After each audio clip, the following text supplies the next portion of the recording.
Avez-vous déjà été confronté à une situation où vous êtes producteur de quelque chose, vous êtes travailleur, en tout cas vous brillez quelque part dans un domaine et vous avez l'impression que les gens vous ignorent. Vous avez l'impression qu'on ne vous regarde pas. En tout cas, ceux qui sont censés vous soutenir et vous propulser ne le font pas. Avez-vous déjà été dans une situation où vous travaillez dans une entreprise, où vous commencez une nouvelle aventure et tout marche bien, en tout cas, la clientèle est heureuse. Mais vous avez l'impression que les gens les plus proches de votre vie ne parlent pas de vous. Ils ne vous soutiennent pas, ils ne vous publient pas, ils ne partagent pas vos publications si vous êtes en ligne, surtout sur Facebook. Vous savez le sentiment que ça donne?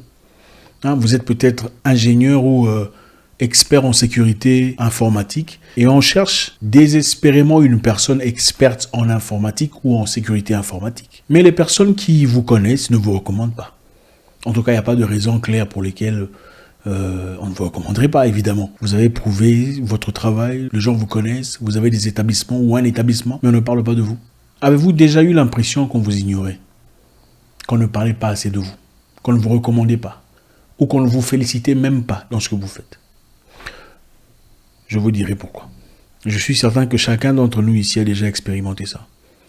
Vous avez l'impression qu'on vous ignore, on ne vous place pas là où il faut. Les gens les plus proches de votre vie, surtout vos collègues, des collègues de classe, de l'école primaire et secondaire, des gens qui vous connaissent, ils savent que tu fais. On sait que tu es excellent coiffeur ou coiffeuse, mais on ne parle pas de toi. On sait que tu es excellent mécanicien ou peu importe ce que c'est, vendeur de voitures, mais on ne recommande pas ton entreprise.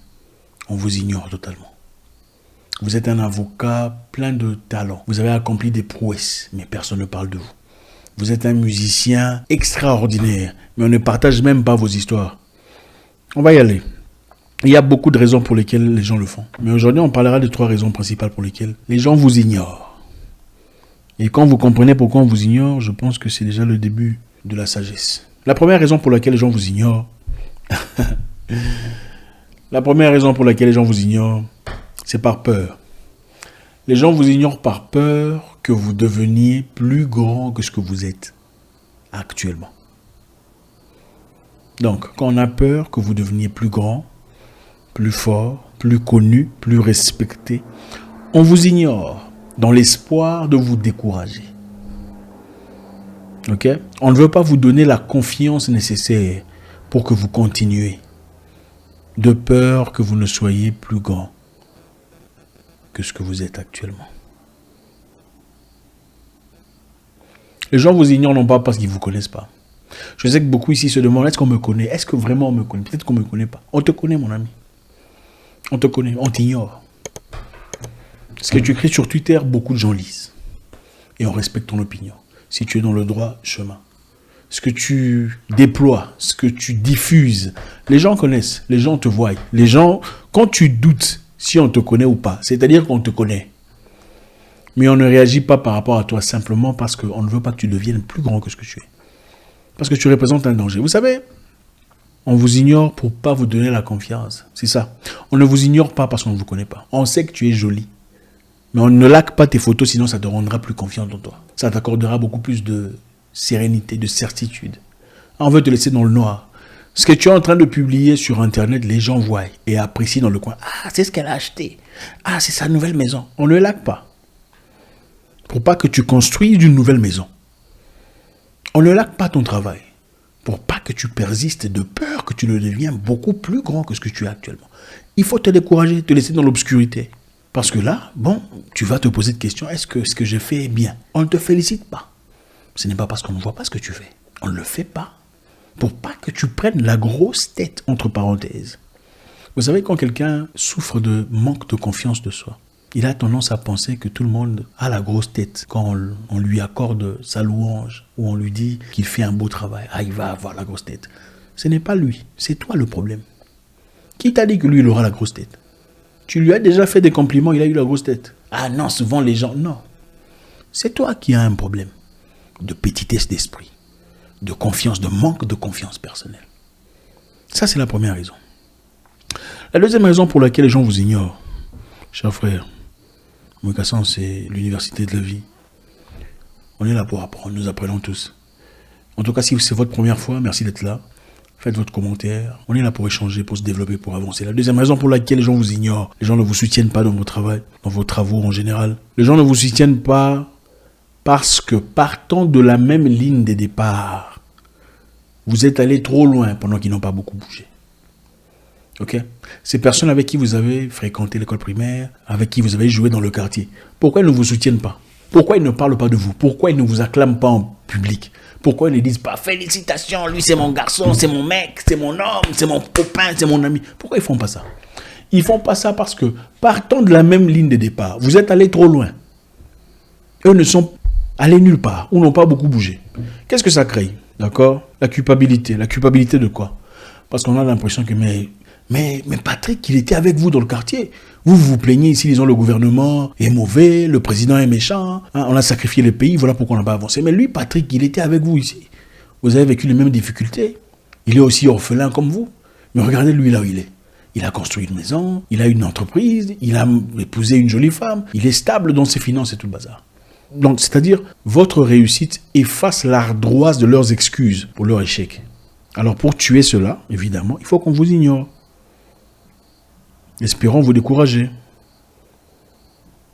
On comprend que c'est tout à fait normal. C'est un sentiment qui peut arriver à n'importe qui. En fait, se dire, bon, ok, oh, lui, on s'est connus depuis très longtemps, on a vécu dans le même quartier, mais il a réussi. Il s'est acheté une maison, il a acheté un terrain, il a construit, hein, il voyage, il a des commerces et tout le reste, pendant que moi, je n'en ai pas. C'est normal de se sentir un peu en retard. C'est normal de se poser des questions en disant pourquoi tout ça, j'aurais bien pu faire ça.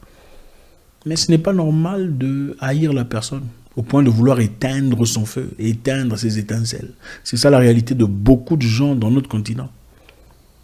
Okay? Surtout chez les... Aïe, aïe, aïe. Complétez, si vous comprenez ce que je veux dire. Les gens ne veulent pas que vous avanciez parce que partant de la même ligne de départ, vous avez beaucoup progressé pendant qu'ils n'ont pas beaucoup bougé. C'est la deuxième raison pour laquelle les gens ne vous soutiennent pas. La troisième raison pour laquelle les gens vous ignorent ou font semblant de ne pas vous connaître, c'est parce que les gens généralement préfèrent les gens qui souffrent. Okay? En Afrique, héritée par les Franco, tout ça, on préfère les gens qui souffrent. Afrique francophone, colonie de la France, surtout. On préfère les gens qui sont en difficulté, les gens qui demandent de l'aide. Ah, moi je suis dans le malheur, il faut m'aider, là on t'aime. Quand tu es comédien, hein, avec tout le respect que j'ai pour les comédiens, quand tu es comédien, tu fais rire les gens, tu te fais passer pour un guignol, là on t'adore. Quand tu chantes des bêtises sur Internet, tout le monde t'aime, on ne te juge pas, on t'adore. Quand tu te fais passer pour tu es un homme, tu te fais passer pour une femme, là on t'aime grave. Ah, tu l'as vu, on aime ça. Oh, la lumière. Mais quand tu commences à toucher des points essentiels, hein, des points qui dérangent, on ne t'apprécie pas beaucoup. On ne t'apprécie pas beaucoup quand tu dis des vérités qui dérangent. Surtout partant d'une position de force. C'est-à-dire, quand tu dis des vérités, quand tu exposes des saletés, des insuffisances, des imperfections, pendant que tu es fort, on te déteste. On préfère une personne qui essaie d'exposer, mais pendant qu'il souffre. Comme ça, ils auront de quoi torpiller. Quand tu dis des choses véridiques, quand tu déploies des grandeurs, on cherche des problèmes, on cherche où est-ce que ça bug. Vous voyez un peu, tu as ouvert un salon génial, il y a la clientèle. On cherche là où ça bug. Apparemment, tu es propre, tu es bien, tu es tout ça là. On n'aime pas ça. Comment ça se fait qu'elle a fait un truc bien? Comment ça se fait qu'elle parle bien? Comment ça se fait qu'elle s'habille bien? Comment ça se fait qu'elle a tout pour elle? On n'aime pas ça. Quand tu dis des vérités qui dérangent, on veut au moins qu'il y ait un truc qui cloche quelque part. Quand il n'y a rien qui cloche, on regarde ta vie privée, tout est propre. Tu n'as pas de scandale, pas de tout ça. On regarde tes finances, tu es calé. Tout est bloqué, tout est cerné. On vous regarde ici, tout va bien. On te déteste. On t'ignore. Si on ne peut pas te confronter directement, on t'ignore. T'ignorer, c'est aussi une arme généralement des faibles.